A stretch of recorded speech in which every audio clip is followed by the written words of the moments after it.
لیکن اس سے قبل میں یہ چاہوں گا کہ ہم انٹرو کروا دیں اپنے ناظرین کو، کس کا؟ بنی اسرائیل کا۔ جب ہم بنی اسرائیل کی بات کر رہے ہوتے ہیں تو عمومی طور پہ یہ کہا جاتا ہے کہ اس کے جد کون ہیں؟ حضرت یعقوب۔ اور حضرت یعقوب کے متعلق آتا ہے کہ ان کے 2 نام تھے، جس طرح رسول اللہ صلی اللہ تعالیٰ علیہ وسلم کے متعلق آتا ہے کہ آپ کے 2 نام تھے، زمین پر محمد اور آسمان پر احمد۔ اسی طرح حضرت یعقوب کے بھی 2 نام تھے، ایک جو ہے وہ زمین پر یعقوب اور آسمان پر اسرائیل، ٹھیک ہے۔ حضرت یعقوب علیہ السلام جو ہے وہ کس کے بیٹے تھے؟ حضرت اسحاق علیہ السلام، اور حضرت اسحاق علیہ السلام حضرت یعقوب علیہ السلام کے۔ اس لیے بعض لوگ یہ بھی کہتے ہیں کہ بنی اسرائیل کے جو جد ہیں وہ حضرت ابراہیم ہیں، ٹھیک ہے، لیکن موسٹلی زیادہ تر یہ کہا جاتا ہے کہ یہ بنیادی طور پہ بنی اسرائیل جو ہے یہ چلے حضرت یعقوب سے تھے، کیونکہ حضرت ابراہیم کی بات کریں گے تو پھر تو ہمارے بھی جد وہی ہیں۔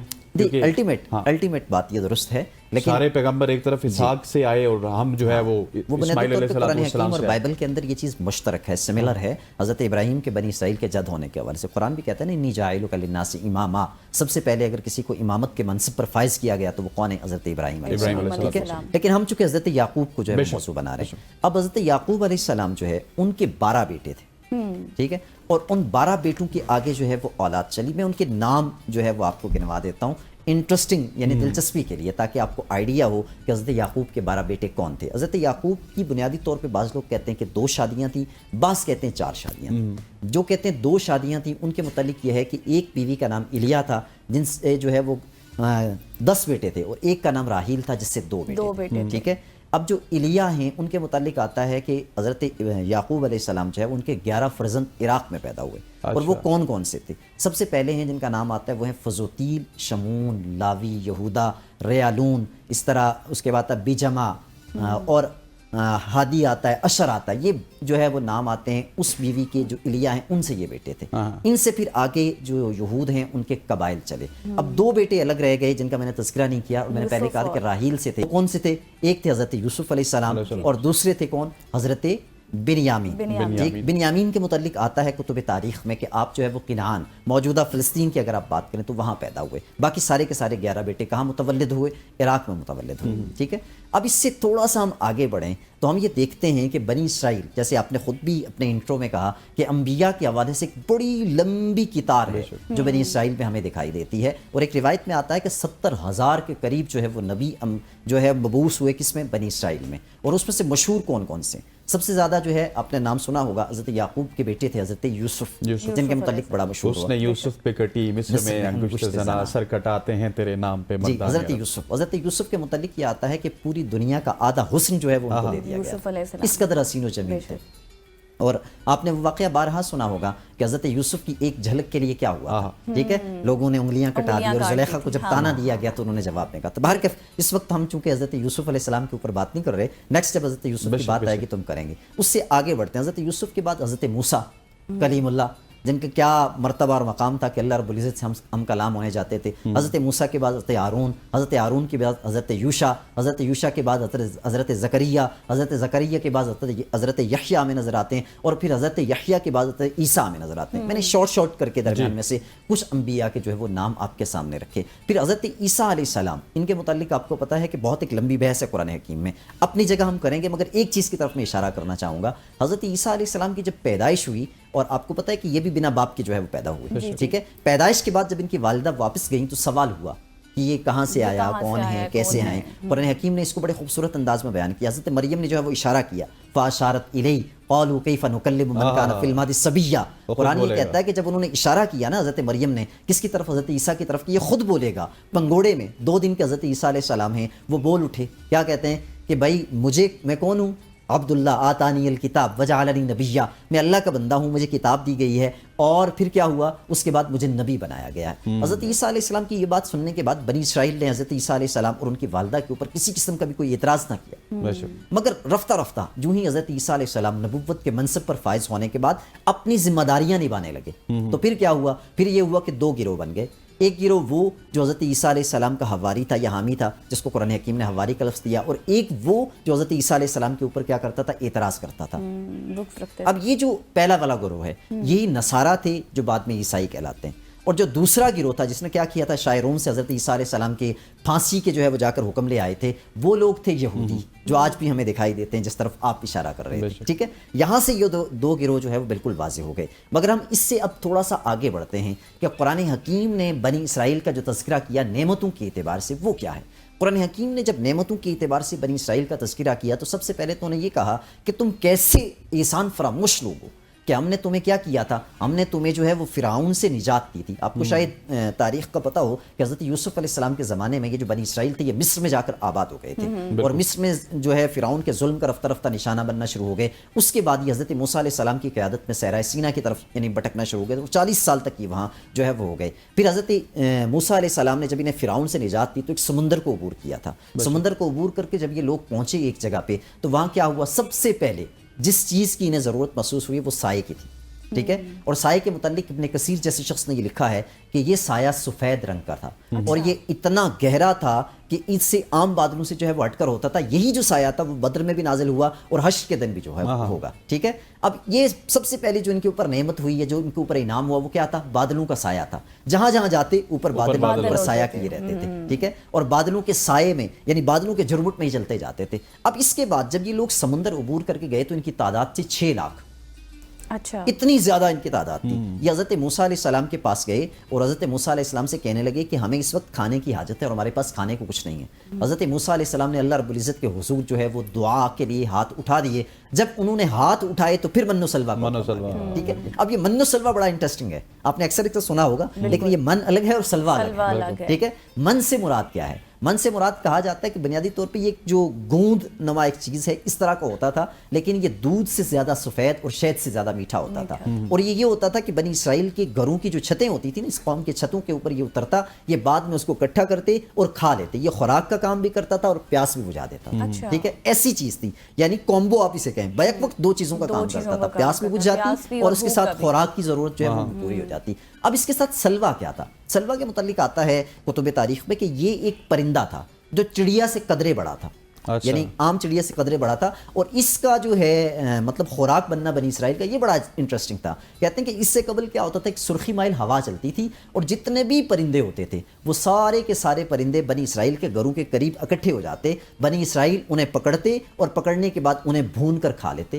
آپ یہ کہیں عام لفظوں میں یا جدید لفظوں میں کہ ان کو باربیکیو کرتے اور کھا لیتے. ٹھیک ہے، یہ دوسرا تھا. اب اس کے بعد تیسرا جو ہے، تیسرا کیا ہے؟ تیسرا بھی بڑا انٹرسٹنگ ہے. وہ یہ ہے کہ تیسرا انعام جو سب سے بڑا ہوا، جو کہ ہم مخصوص انعامات کو جب اٹھا رہے ہیں ٹوٹل کے اوپر بات نہیں کر رہے، تیسرا بڑا انعام یہ تھا کہ پھر انہوں نے حضرت موسیٰ علیہ السلام سے جب یہ کہا نا کہ ہمیں پانی کی حاجت ہے، ہمیں پانی کی ضرورت ہے، تو حضرت موسیٰ نے اللہ رب العزت کے حضور جو ہے وہ کیا کیا، دعا کی. تو حضرت موسیٰ علیہ السلام کی دعا کی وجہ سے اللہ رب العزت نے حکم دیا فالق عصاک، یہ جو تمہارے ہاتھ میں سوٹا ہے نا، یہ جو ڈنڈا ہے یا لاٹھی ہے، اس کو کیا کرو، پتھر کے اوپر مارو. ابن کثیر کہتے ہیں کہ یہ جو پتھر ہے یہ چقور نما ہوتا تھا. ٹھیک ہے، اور اس میں سے جو ہے وہ 12 چشمے نکلے. چونکہ بنی اسرائیل کے 12 قبیلے تھے، ہر قبیلے نے اپنا اپنا ایک چشمہ جو ہے وہ منتخب کر لیا. اب اس کے بعد اس کی ایک اور بڑی انٹرسٹنگ بات تھی، وہ یہ تھی کہ یہ جو پتھر تھا نا، بنی اسرائیل جہاں جاتے اس کو بیلوں کے اوپر لاتے اور لے جاتے. جہاں جاتے وہی لے جاتے انہیں، اور جہاں ان کا پڑاؤ ہوتا وہیں اس پتھر کو رکھتے. حضرت موسیٰ سے کہتے اس کے اوپر لاٹھی ماریے، اپنا عصا ماریے. حضرت موسیٰ عصا مارتے اور پانی نکل آتا اور اس سے وہ سیراب ہوتے. ٹھیک ہے، یہ سارے انعامات. اور یہ جو ہے آج کا ہمارا واقعہ تھا جس میں ہم نے سب سے پہلے بنی اسرائیل کا جو ہے وہ تعارف کروایا. اور بنی اسرائیل کا تعارف کروانے کے بعد ہم نے ان کی انعامات کی جو ہے وہ کیا کی، ایک قدرے یعنی مختصر سی بات جو ہے وہ کی اس صورت میں کی کہ ہمیں پتہ چل سکی کہ کیا کیا انعامات بنی اسرائیل کے اوپر ہوئے. انعامات کے اوپر آج ہم بات کر چکے ہیں، انشاءاللہ انعامات سے آگے کنٹینیو کریں گے. کل انشاءاللہ ہم جو ہے کن کن انبیاء کو بنی اسرائیل نے قتل کیا بے شک ادھر ہی جائیں گے. ڈاکٹر صاحب تھینک یو سو مچ ہو جانے کا. ڈاکٹر شہباز علی عبائی صاحب ہمارے ساتھ موجود تھے جو کہ بنی اسرائیل کے قصوں کے حوالے سے ہمیں بتا رہے تھے، ان کے انعامات کے حوالے سے بتا رہے تھے. اور جو آخری انہوں نے بتایا نا کہ جہاں پہ بھی وہ جاتے تھے پتھر لے جاتے تھے، اس کے اوپر عصا جو ہے وہ حضرت موسیٰ علیہ السلام کا جاتا تھا اور اس کے بعد وہاں سے پانی نکلتا تھا. خواتین و حضرات، آج کی افطار ٹرانسمیشن سے مجھے اس غزل کو دیجیے اجازت. اس کے بعد آپ پیغام حق سن سکیں گے ریاست علی شاہ صاحب کی زبانی. Stay with us. السلام علیکم ورحمۃ اللہ وبرکاتہ. الحمدللہ والصلاة والسلام علی رسول اللہ، اما بعد. آج ہم تیسرے پارے کے حوالے سے بات کریں گے. تیسرے پارے کا آغاز ان الفاظ سے ہوتا ہے: اعوذ باللہ من الشیطان الرجیم، بسم اللہ الرحمن الرحیم.